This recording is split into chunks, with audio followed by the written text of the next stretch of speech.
So hey guys, welcome and welcome back to my channel. कैसे हैं आप लोग? आई होप आप लोग अच्छे होंगे और मैं भी अच्छी हूँ। काफ़ी तो नहीं, 3-4 दिन बाद आज ब्लॉग में शूट कर रही हूँ ऐसे। और 21 डेज़ का था जो, वो तो कंप्लीट हो गया है। सो उसके बाद अभी मेरे को थोड़ा टाइम मिला है।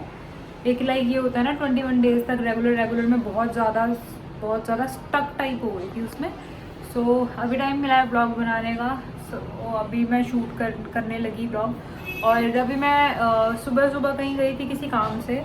सो अभी आई हूँ मैं वहाँ से, और शक्ल भी मेरी ऐसी हो रही है, अजीब सी है। अभी मैं जा रही हूँ कॉफ़ी बनाने। सुबह से पेपर भी मेरा ऐसे कैसे रखा हुआ है क्योंकि मैं घर से 5 बजे निकल गई थी और अभी हो रहा है 11:30 और मैं 11:30 बजे घर आई हूँ। सो आज ऑफ है और मेरा हेयर वॉश डे था आज, इसलिए बाल ऐसे ना इधर से गीले गीले टाइप के हो रहे थोड़े थोड़े। अब भी कॉफ़ी बनाने जा रही हूँ मैं। कॉफ़ी पीऊँगी पहले और फिर उसके बाद बैठते हैं अपनी स्टडी करने। पेपर भी रखा हुआ है, बुक ऐप वगैरह करनी है, रिवीजन करनी है, काफ़ी कुछ करना है। यहाँ पे मैं बनाने लगी थी ब्लैक कॉफ़ी। एक्चुअली बनानी थी मुझे क्योंकि नॉर्मल जो कॉफ़ी होती है उसके कंपैरिजन में ब्लैक कॉफ़ी ज़्यादा ठीक रहती है, ब्लड प्रेशर जिन लोगों का लो रहता है उसके लिए। मैं वही बनाने लगी थी क्योंकि सुबह से मैं उठी हुई थी और बाहर गई तो लाइक कुछ खाया भी नहीं था मैंने इतना ज़्यादा। थोड़ा मुझे लो टाइप का फ़ील हो रहा था, इसलिए मैंने सोचा कि ब्लैक कॉफ़ी बना लेती हूँ। तो मैंने अपने और मेरी मदर के लिए, मतलब मम्मी के लिए बनानी थी। मम्मी के लिए मैंने बनाई थी नॉर्मल कॉफ़ी और अपने लिए मुझे ब्लैक कॉफ़ी बनानी थी। ये मैं अभी फ़िलहाल मम्मी के लिए बना रही थी। और मैंने ना एक्चुअली एक जार है, उसमें लाइक कुछ रखा हुआ था तो वो सेम कॉफ़ी जैसा दिख रहा था मुझे, तो मैंने फटाफट से उठाया। और हम ऐसे सेम जार में ही कॉफ़ी भी रखते हैं। और जैसे मैंने इसे ओपन किया ना, मैंने इसे स्मेल किया थोड़ा, मतलब खोलते ही अपने आप ऐसे स्मेल आई इसमें से जीरे वाली। और मैं यहाँ पे इसको यही लाइक डालते वक्त सोच रही थी, मैंने अभी स्मेल भी किया कि ये लाइक यार कॉफ़ी को ये क्या हो गया, ये जीरे ऐसा क्यों ऐसे स्मेल कर रहा है। एक्चुअली ये ना वो पिसा हुआ जो जीरा होता है वो रखा होता है, बिल्कुल सेम कॉफ़ी जैसा लग रहा था ये डार्क ब्राउन होकर। और वही मैं सोच रही थी कि यार अगर मैं इसको स्मेल नहीं करती या मैं ऐसे जल्दी जल्दी में डाल देती तो मैं ये क्या ही बना रही थी और ये क्या ही बन जाता। आज ना लिटरली सत्यानाश होते होते रह गया मेरे हाथों से। और बाहर ना बहुत अच्छा मौसम हो रहा था कॉफ़ी का, तो मन था कि इसके साथ कुछ खा लूँ, बट मैंने सोचा कि नहीं यार, लो थोड़ा फील हो रहा है तो कुछ खाने से अच्छा मुझे कॉफ़ी ही चाहिए थी। कॉफ़ी बना के रेडी की मैंने यहाँ पे। और एक्चुअली कॉफ़ी में ना कैफ़ीन होता है जो कि ब्लड प्रेशर को रेज़ करता है और बीट को, मतलब हार्ट रेट को इंक्रीज़ करता है। इसकी जगह पे नींबू पानी या शिकंजी टाइप का जो होता है लिक्विड ड्रिंक वो भी ले सकते थे, बट मैंने कॉफ़ी प्रेफर की। और फिर मैं टेरेस पे गई थोड़ी देर के लिए।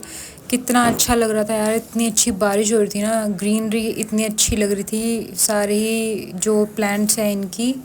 तभी ना कभी कभी मेरा मन करता है कि मैं पूरा टेरेस भर दूँ प्लांट से, बट फ़िलहाल वो अभी के लिए पॉसिबल नहीं है। और यहाँ पे फिर मैंने थोड़ी सी वीडियो शूट कर ली थी। वैसे बारिश मुझे इतनी ज़्यादा पसंद नहीं है, मतलब बारिश में बाहर निकलना पसंद नहीं। अगर मैं घर में हूँ तो बारिश हो रही है तब तो कोई प्रॉब्लम नहीं, क्योंकि मड इतना ज़्यादा हो जाता है ना, फिर उससे इरिटेशन होने लग जाती है मुझे बहुत ज़्यादा। और जाते वक्त दोपहर का टाइम हो रहा था, लगभग 12 बजे का, तो मैंने चावल बनने को रख दिए थे। और फिर लंच करने के लिए मम्मी ने बोला कि अभी कर लेते हैं, और मैंने भी यही सोचा कि अभी लंच कर लेती हूँ जल्दी से, फिर एक साथ ही मतलब पढ़ने के लिए बैठ जाऊँगी, बार बार उठना नहीं पड़ेगा, डिस्टर्ब नहीं होगा। और फिर अपना लंच करके मैं गई मेरे रूम में। और टैन टैन, ये देखो हमेशा की तरह मेरा टेबल कितना ज़्यादा मैसी है, वाह वाह। और ये लड्डू भी मैंने यहाँ पे रखा था क्योंकि प्रसाद चढ़ाया था तो उसी का था, मुझे खाना था। और मैं यहाँ पे आके ऐसे शौक हो गई थी, मैंने कहा चलो वीडियो शूट करती हूँ इसकी, आज भी देखो, क्योंकि मुझे दिखाना था आप लोगों को आज भी मेरा टेबल ऐसा ही है। कुछ चीज़ें ऐसी होती है ना, वो चेंज नहीं हो पाती। और मेरी ये जो मैस टेबल छोड़ के जाने वाली हैबिट है ना, ये लिटरली चेंज नहीं हो पा रही है, पता नहीं क्यों।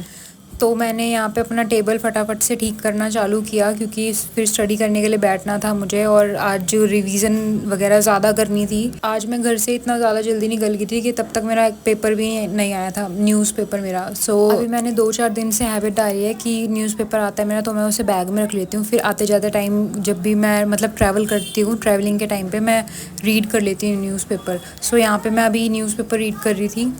और मेरी किसी वीडियो में के तो मतलब कमेंट सेक्शन में किसी ने पूछा हुआ था, किसी का क्वेश्चन था कि PQRS क्लोज टेस्ट और कॉम्प्रिहेंशन आप कहाँ से करते हो। तो देखो मेनली जो कॉम्प्रिहेंशन या मतलब कितने भी रीडिंग कॉम्प्रिहेंशन से लेके क्लोज टेस्ट और PQRS जो मैं करती हूँ वो मैं पिनैकल बुक से करती हूँ। आप लोगों ने देखा भी होगा मेरी वीडियोस में। मेनली मैं तो पिनैकल से ही करती हूँ, और आप चाहें तो किरण पब्लिकेशंस की बुक है इंग्लिश की, उससे भी कर सकते हैं मतलब। और आजकल तो यूट्यूब पे भी इतने ज़्यादा सोर्सेज हो गए हैं, आप चाहें तो वीडियोज़ देख कर भी कर सकते हैं मतलब। अगर आप बिगनर हैं, आपको समझ नहीं आता है, तो उसके लिए बोल रही हूँ मैं। रानी मैम हो गए, तरुण ग्रोवर सर हो गए, अमन वशिष्ठ सर हो गए, या फिर निमिषा बंसल मैम हो गए, इनमें से किसी की भी वीडियोस के थ्रू आप कर सकते हैं बड़े आराम से। यूट्यूब पे फ्री अवेलेबल हैं। और फिर इस न्यूज़पेपर करने के बाद मैंने वो कैब आज मुझे रिवाइज़ करने थे, लाइक जितने पूरे वीक में करे करे थे मैंने, वो सब रिवीजन करनी थी उसकी, सो वही कर रही थी यहाँ पे मैं।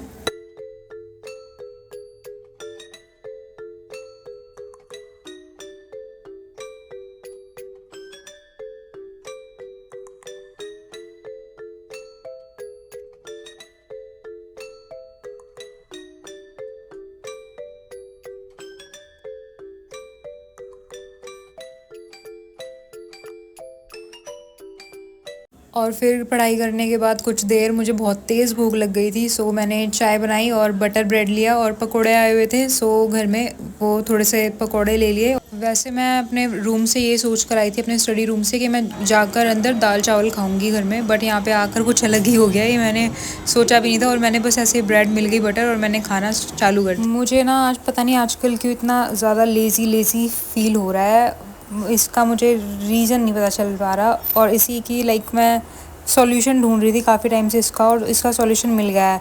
आई गेस आप लोगों के साथ भी स्टूडेंट लाइफ में ख़ास तौर पे ये होता है कि हमें बहुत ज़्यादा ना लेज़ी फील हो रहा है। नॉर्मली भी होता है, बट स्टूडेंट लाइफ में मैंने ऐसा एक्सपीरियंस किया है कि जब हम वर्किंग होते हैं तो स्टूडेंट लाइफ में ज़्यादा ऐसा फील होता है। आ गई मैं फिर से टी शर्ट चेंज किए। खैर अभी बस मैंने ये सेम डे का शूट कर रही हूँ मैं। अभी थोड़ी देर पहले ग्रे क्या था वो टॉप पहना हुआ था, अभी ये पहना है, क्योंकि मैंने चेंज कर लिया, क्योंकि मेरा मन कर रहा था यार, वो मैं बाहर पहन कर गई थी और फिर घर आकर मैंने चेंज भी नहीं किया, ऐसे ही ब्लॉग शूट करने बैठ गई। सो इसलिए मैंने चेंज कर लिया। सो आप लोग ये मत सोचना कि अलग अलग लेस का या कुछ भी है XYZ। एक्चुअली ये मेरे माइंड में आया कि कहीं ऐसा ना लगे ड्रेस चेंज कर ली तो कि अलग डे का तो नहीं है या कुछ भी है। देखो यही नहीं मेरी ब्लैक बुक रीड करने, मतलब थोड़ा मुझे ऐसा फील हुआ ना कि बाहर से आकर मैं ज़्यादातर कपड़े चेंज कर ही लेती हूँ, सो मुझे चेंज करना था, बट मैंने वो आज नहीं किया।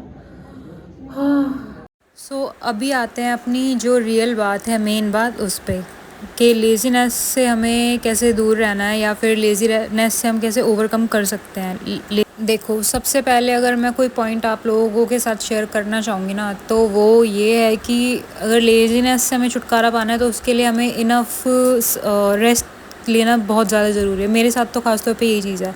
मेरी बॉडी की रिक्वायरमेंट के अकॉर्डिंग मैं उतना रेस्ट नहीं लेती हूँ, लाइक जितना मेरी बॉडी की रिक्वायरमेंट होती है। तो ये भी एक रीज़न हो जाता है मेरा लेज़ीनेस का, लाइक मुझे जो लेज़ीनेस होती है उसका।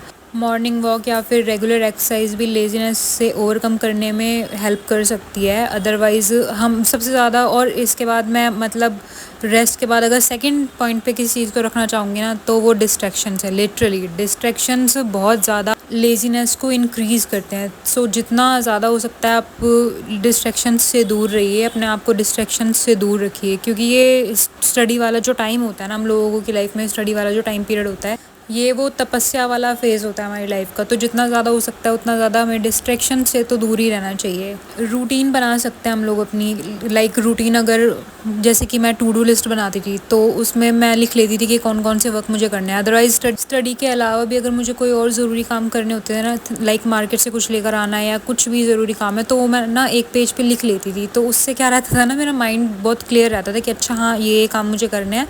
सो फिर लेज़ीनेस का उसमें सवाल ही नहीं पैदा होता था कि लाइक करना है तो करना है, उस टाइप का हो जाता था। फिर अपने टास्क को प्रायोरिटाइज़ कैसे करना है ये हमें बहुत अच्छे से आना चाहिए। अब देखो ये चीज़ ना मैं समझाने की कोशिश करती हूँ। जैसे कि एसएससी स्टेनोग्राफर वाला जो एग्ज़ाम है हमारा, उसमें वैसे तो इंडिविजुअली डिपेंड करता है कि आप कौन से सब्जेक्ट में सबसे ज़्यादा वीक हैं, आपको उसी को ज़्यादा टाइम देना चाहिए।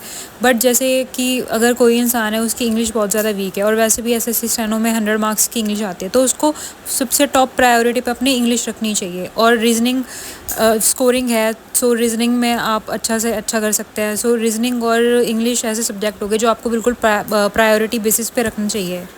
हमें ना अपने टास्क को स्मॉल एक्शंस में कन्वर्ट करना चाहिए। अब देखो ये समझाने की कोशिश करती हूँ।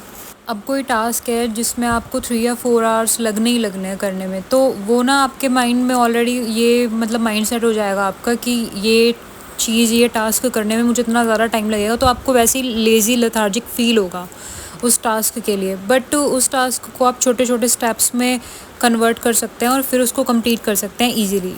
एंड आप ट्राई कर सकते हैं अपने आसपास का इन्वायरमेंट प्रोडक्टिव रखने का, मतलब कि ऐसे लोगों के आसपास रखना, अपनी जो यारी दोस्तियाँ होती हैं वो ऐसे लोगों से रखना जो जिनकी लाइफ में मतलब प्रोडक्टिविटी मैटर करती हो। तो चलो, अपनी स्टडीज़ कंप्लीट करने के बाद कुछ टास्क मेरे बाकी थे और बीच में मैं मार्केट गई थी अपनी मदर के साथ, क्योंकि हमें कुछ वेजिटेबल्स लेनी थी। और फिर जैसे ही हम एक्चुअली आज था गणेश विसर्जन का दिन और बहुत ज़्यादा भीड़ भी थी मार्केट में, और घर पहुँचे तो विसर्जन चालू हो गया था।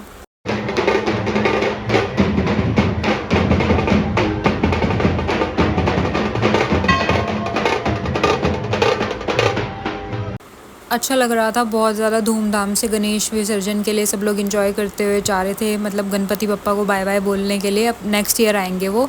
और ये सब देखने के बाद फिर मैं अपनी स्टडीज़ पे आ गई वापस। टेस्ट लगाए थे मैंने सेक्शनल इंग्लिश और रीजनिंग के। फिर टेस्ट लगाने के बाद उनको एनालाइज़ किया, और आप लोगों को पता ही है टेस्ट लगाने और उनको एनालाइज़ करने में, मतलब टेस्ट लगाने में उतना टाइम नहीं लगता जितना एक एक चीज़ को एनालाइज़ करने में लग जाता है कि आखिर जो चीज़ गलत हुई है या जो हमने स्किप किया क्वेश्चन उसमें क्या था ऐसा जो हम उसको अटैम्प्ट नहीं कर पाए या फिर हमसे गलत हो गया है। टेस्ट एनालाइज़ करने पे हमें अच्छे से ध्यान देना चाहिए। मेरे जितने भी सीनियर्स हैं या फिर मेंटोर्स लगा लो, या और जितनी भी मैंने वीडियोस देखी हैं यूट्यूब पे भी, इवन ज़्यादातर लोगों से मैंने यही सुना है कि जो टेस्ट हम देते हैं उनको एनालाइज़ करना बहुत ज़्यादा ज़रूरी है और हमें बहुत फोकस करके एनालाइज टेस्ट को करना चाहिए। और पढ़ते पढ़ते काफ़ी टाइम हो गया था, बहुत रात हो गई थी, और फिर मैंने बाहर जाकर देखा तो बारिश हो रही थी बहुत ज़्यादा तेज़, पूरा सारे में गीला हो रखा था। और आसमान की तरफ देखा तो वहाँ बिजली कड़क रही थी। और मैंने आज मेडिटेशन नहीं की थी सुबह, क्योंकि आपको लोगों को बताइए मैं जल्दी निकल गई थी घर से किसी काम के लिए। सो मैंने रात को सोने से पहले मेडिटेशन की। तो चलिए, आज के व्लॉग में बस इतना ही। वीडियो अच्छी लगी हो तो वीडियो को लाइक कीजिएगा, चैनल को सब्सक्राइब कीजिएगा, कमेंट कीजिएगा और शेयर कीजिएगा। मिलते हैं जल्दी नेक्स्ट वीडियो में, तब तक के लिए अपना ख्याल रखिए। Bye bye.